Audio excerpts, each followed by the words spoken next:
Assalamualaikum warahmatullahi wabarakatuh. Sebelumnya, perkenalkan saya Amanda Oktaviolani dengan NIM 21108010089 dari kelas C Program Studi Ekonomi Syariah Fakultas Ekonomi dan Bisnis Islam UIN Sunan Kalijaga akan menyampaikan beberapa materi guna memenuhi tugas ekonomi makro yang diampu oleh Bu Neneng Ella Fauziah SEMEC. Yang pertama adalah The Science of Macroeconomics. Apa itu ekonomi makro? Ekonomi makro adalah sebuah studi tentang ilmu ekonomi secara keseluruhan. Ekonomi pada makro juga menjelaskan tentang perubahan ekonomi yang mempengaruhi jumlah masyarakat, perusahaan, dan pasar. Makroekonomi adalah cabang ilmu ekonomi yang berhubungan dengan struktur, kinerja, perilaku, dan pengambilan keputusan dari ekonomi keseluruhan atau aggregate. Kemudian perbedaan ekonomi mikro dan ekonomi makro.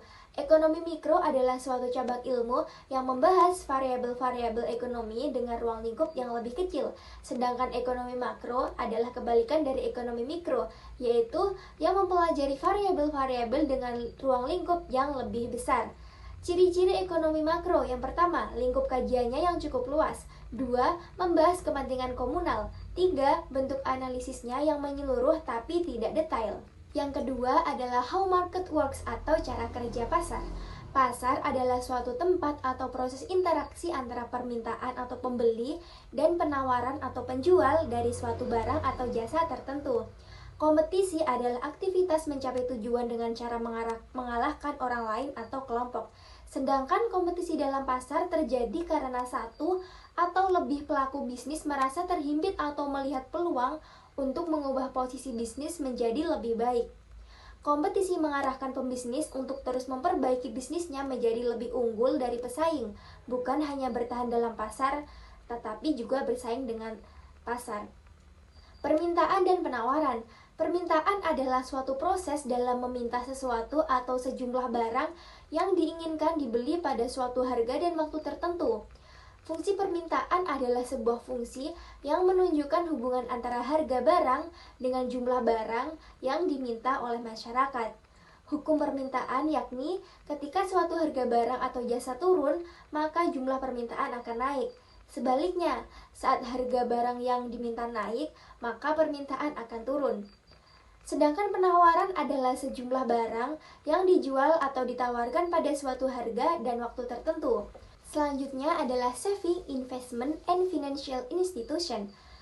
Tabungan, investasi, dan lembaga keuangan. Tabungan adalah suatu simpanan uang yang berasal dari pendapatan yang tidak digunakan untuk keperluan sehari-hari maupun kepentingan lainnya.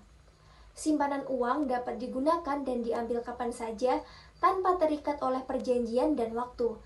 Menurut Undang-Undang Perbankan Nomor 10 Tahun 1998, tabungan adalah simpanan yang pada penarikannya hanya dapat dilakukan menurut syarat tertentu yang telah disepakati, namun tidak dapat ditarik dengan cek, bilet giro, atau alat yang lainnya yang dipersamakan dengan itu. Jenis-jenis tabungan. Yang pertama, tabungan konvensional. Merupakan tabungan umum yang banyak diminati masyarakat. Tabungan ini biasanya berupa nomor rekening kartu ATM dan juga buku bank. Kedua adalah tabungan berjangka. Jenis tabungan yang disediakan oleh pihak bank yang sedikit berbeda dari tabungan konvensional dan terikat pada jangka waktu tertentu. Yang ketiga adalah tabungan giro. Adalah tabungan khusus untuk kegiatan usaha atau bisnis. Tabungan giro biasanya dibuka atas nama perusahaan dan pribadi. Selanjutnya adalah investasi. Merupakan upaya menanamkan modal atau dana dengan harapan bisa mendapatkan keuntungan di masa mendatang. Selanjutnya adalah the monetary system atau sistem moneter. Sistem moneter yaitu sistem yang menerapkan kebijakan dan tindakan-tindakan yang mempengaruhi interaksi faktor moneter dalam suatu negara, termasuk pengawasan cadangan valuta asing. Di Indonesia yang dapat digolongkan ke dalam sistem moneter adalah otoritas moneter yaitu Bank Indonesia dan bank-bank pencipta uang giral. Sistem moneter yang terjadi di Indonesia tidak ditentukan oleh satu pihak saja. Ada pihak yang terlibat dalam sistem moneter yaitu Bank Indonesia, Menteri Keuangan, OJK, Lembaga Penjamin Simpanan Masyarakat. Dalam hal ini Bank Indonesia otoritas moneter, Sejak 2015, BI bertugas menerapkan kerangka atas kebijakan moneter menggunakan sistem free floating atau nilai tukar mengambang. Fungsi kebijakan moneter diantaranya mempertahankan iklim investasi, memperluas kesempatan kerja, menciptakan pertumbuhan ekonomi yang tinggi, memperbaiki kondisi neraca pembayaran, menjaga kestabilan nilai kurs mata uang, menjaga kestabilan harga barang dan jasa, serta menurunkan laju inflasi. Kemudian, money growth and inflation, pertumbuhan uang dan inflasi. Inflasi adalah suatu proses meningkatnya harga-harga barang secara umum berkaitan dengan mekanisme pasar dan disebabkan berbagai faktor. Uang adalah seperangkat aset dalam perekonomian yang digunakan orang secara teratur untuk membeli barang dan jasa dari orang lain. Sedangkan hyperinflasi merupakan laju inflasi yang sangat tinggi. Teori klasik inflasi tingkat harga terutama ditentukan oleh jumlah uang yang beredar. Teori ini untuk menjelaskan determinan jangka panjang pada tingkat harga dan tingkat inflasi. Pemahaman tentang inflasi bukan tentang nilai pada barang, namun tentang nilai pada uang. Dampak injeksi moneter. Injeksi moneter adalah menciptakan kelebihan jumlah uang yang beredar. Injeksi moneter akan terjadi apabila pemerintah memberi surat obligasi dari publik pada operasi pasar terbuka. Lanjut yaitu aggregate demand and aggregate supply. Permintaan dan penawaran aggregate adalah keseluruhan permintaan terhadap barang dan jasa oleh pengguna dalam ekonomi.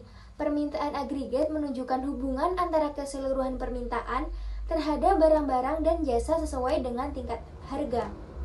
Faktor-faktor yang menyebabkan kurva permintaan agregat berslope negatif adalah efek kekayaan, dampak harga bunga, dan efek pembelian asing atau ekspor dan impor. Faktor yang menggeser kurva permintaan agregat untuk ke setiap harga tertentu. Kenaikan jumlah uang yang beredar menyebabkan uang beredar real meningkat yang menyebabkan kenaikan permintaan agregat. Penawaran agregat atau aggregate supply adalah hubungan antara jumlah barang dan jasa yang ditawarkan dan tingkat harga. Sedangkan kurva penawaran agregat adalah representasi grafis dari hubungan antara tingkat harga dan total output barang dan jasa dalam perekonomian, menjaga faktor-faktor lain tetap konstan. Dalam bidang ekonomi, para ekonom menggunakan PDB real untuk mewakili total output dalam perekonomian. Teori kurva penawaran agregat miring ke atas yaitu teori sticky wage, teori sticky price, dan teori mispersepsi. Baik, cukup itu materi yang dapat saya sampaikan. Apabila ada kurang lebihnya, saya mohon maaf yang sebesar-besarnya. Terima kasih. Wassalamualaikum warahmatullahi wabarakatuh.